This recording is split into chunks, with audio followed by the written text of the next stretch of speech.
నమస్తే, నేను Roja. Welcome to special drive. నిజం నిప్పు లాంటిది, సత్యం ఎప్పుడూ సత్యమే.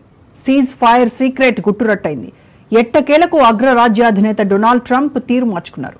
గప్పాలు పలికిన నోటితోనే నిర్భయంగా నిజం ఒప్పుకున్నారు. భారత్ పాకిస్తాన్ మధ్య కాల్పుల విరమణ ఒప్పందాన్ని కుదిర్చింది తానేనంటూ పదే పదే పాట పాడారు అమెరికా అధ్యక్షుడు ట్రంప్. అప్పటి నుంచి ఇండియా చెప్తూనే ఉంది, ఎవ్వరి మధ్యవర్తిత్వం అక్కర్లేదని ప్రధాని మోడీ స్పష్టం చేస్తూనే ఉన్నారు. కానీ కొందరు మాత్రం నరేందర్ సరెండర్ అంటూ కామెంట్లు చేశారు. తాజాగా అగ్రరాజ్యాధినేత కామెంట్లతో అందరూ గప్చుప్ అయ్యారు.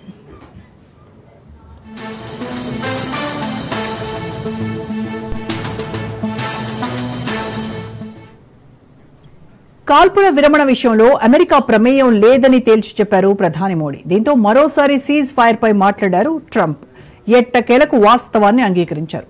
తన జోక్యమేమీ లేదని, భారత్ పాక్ దేశాలే ఉద్రిక్తతలను పరిష్కరించుకున్నాయని ఒప్పుకున్నారు డొనాల్డ్ ట్రంప్.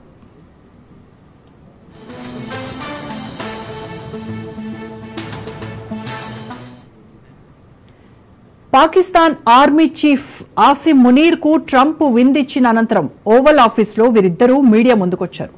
ఆ టైంలో ట్రంప్ మాట్లాడుతూ, చాలా తెలివైన ఇద్దరు వ్యక్తులు యుద్ధాన్ని కొనసాగించకూడదని నిర్ణయించారు, లేదంటే ఆ పరిస్థితులు అణుయుద్ధానికి దారితీసేవే అంటూ కామెంట్లు చేశారు. ఆ రెండు అణుశక్తి కలిగిన దేశాలు, అందుకే ఉద్రిక్తతలను పరిష్కరించుకున్నాయని డొనాల్డ్ తెలిపారు. అలాగే భారత్ పాకిస్తాన్తో అమెరికా వాణిజ్య ఒప్పందాలపై తాము పనిచేస్తున్నట్టుగా వెల్లడించారు.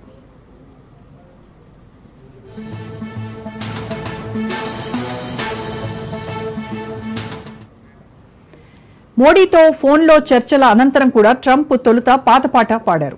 మంచిది, నేను యుద్ధాన్ని ఆపా, పాకిస్తాన్పై నాకు ప్రేమ ఉంది, మోడీ అత్యద్భుత వ్యక్తి అని భావిస్తున్నా అని పేర్కొన్నారు. ఆ తర్వాత 24 గంటలు గడవక ముందే అమెరికా అధ్యక్షుడు దీనిపై వెనక్కి తగ్గారు.